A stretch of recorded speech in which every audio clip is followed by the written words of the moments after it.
Hi guys! Welcome to my YouTube channel. I'm Marian Tolentino and for today's vlog, pag-uusapan natin ang isang application kung saan pwede natin pagkakitaan ng libre.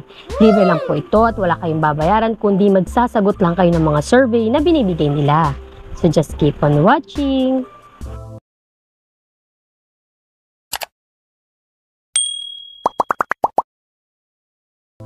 Okay guys, kunin nyo lang po inyong mga cellphone at pumunta po kayo sa inyong mga Play Store or App Store at i-download nyo po ang application na Atapool.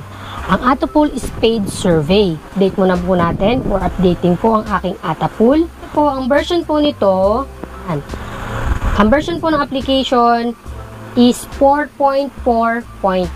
So, new updated po siya ngayon. Kaka-update ko lang po, July 23, 2024.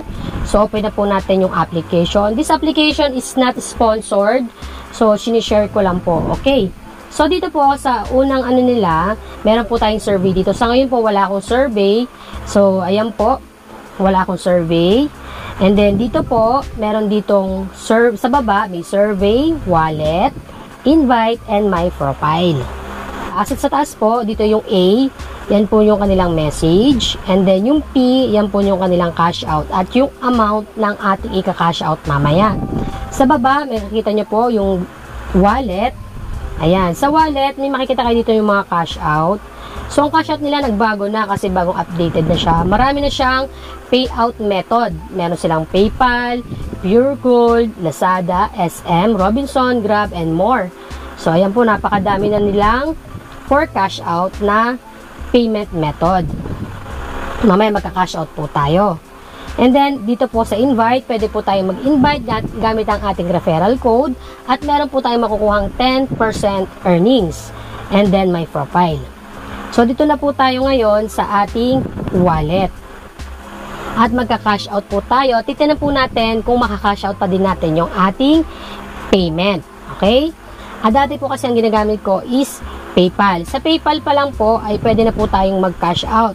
Kapag naka 150 pesos po tayo ay pwede po tayong mag-cash out. Pero ngayon po hindi po PayPal ang aking gagamitin at gusto kong gamitin itong si GCash. Itatry natin kung makaka-cash out ko si GCash. Kasi nakalagay po dito is minimum 200 pesos. Ayan. So, ngayon, i-click natin yung 200 pesos. Redeem card. Are you sure? Okay. Uy. Claim.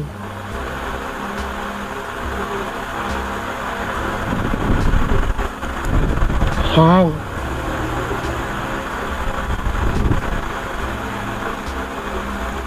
So, ito yung ating voucher.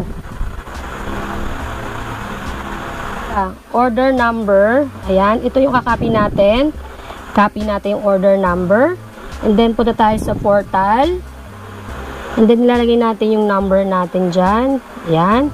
And then, registered number. Last name.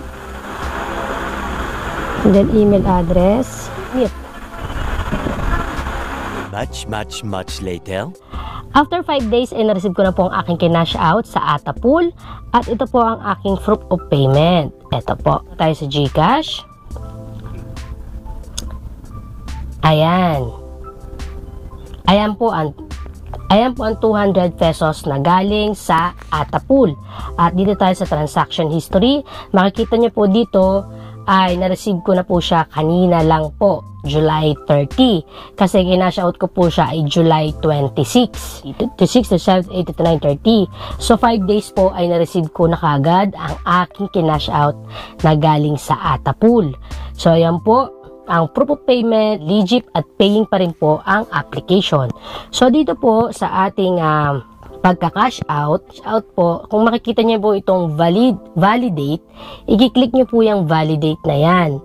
And then, submit nyo po yung inyong gifted rewards. Dito po sa gifted rewards, mag-aantay po tayo dito ng 5 days at marireceive na po natin sa ating GCash. So, still legit po and paying po ang application na Atapool. So, dito ko po tinatapos ang aking video and please don't forget to like, subscribe, and click the notification bell. Thank you for watching!